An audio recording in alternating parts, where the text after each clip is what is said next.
चमचमाती नदी के किनारे बसे एक शांतिपूर्ण गांव में चिक्की नाम की एक छोटी सी बिल्ली रहती थी। चिक्की गांव की अन्य बिल्लियों की तरह नहीं थी। वह छोटा था, उसकी नाक पर सफेद फर का एक अनोखा धब्बा था जो उसे अलग दिखाता था। अपने आकार के बावजूद चिक्की का दिल बड़ा था और सपने भी बड़े थे। चिक्की हर दिन बड़ी बिल्लियों को नदी से मछलियां पकड़ते हुए देखती थी। वे मजबूत और तेज थे और वे अक्सर चिक्की को उसके छोटे आकार और अद्वितीय रूप के लिए चिढ़ाते थे। लेकिन चिक्की यह साबित करने के लिए कृतसंकल्प था कि वह उतनी ही अच्छी मछलियां पकड़ सकता है जितनी वे पकड़ सकते हैं। एक धूप भरी सुबह चिक्की ने फैसला किया कि अब उसके सपने को हकीकत में बदलने का समय आ गया है। वह अन्य बिल्लियों से पहले जल्दी उठा और नदी की ओर चल दिया। सुबह की रोशनी में पानी चमक रहा था और चिक्की को दृढ़ संकल्प की वृद्धि महसूस हुई।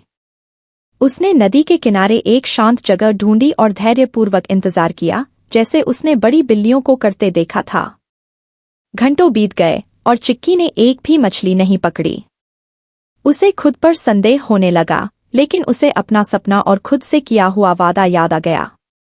उसने गहरी सांस ली और एक बार और कोशिश करने का फैसला किया।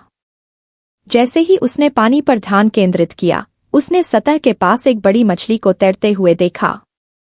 अपनी पूरी ताकत के साथ चिक्की ने झपट्टा मारा और आश्चर्यचकित होकर मछली पकड़ ली।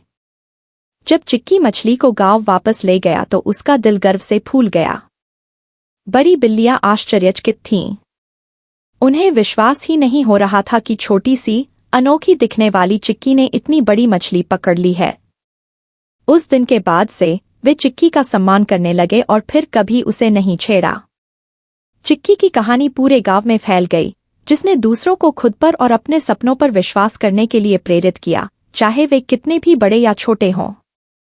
चिक्की ने दिखाया था कि दृढ़ संकल्प, धैर्य और आत्मविश्वास से कुछ भी संभव है।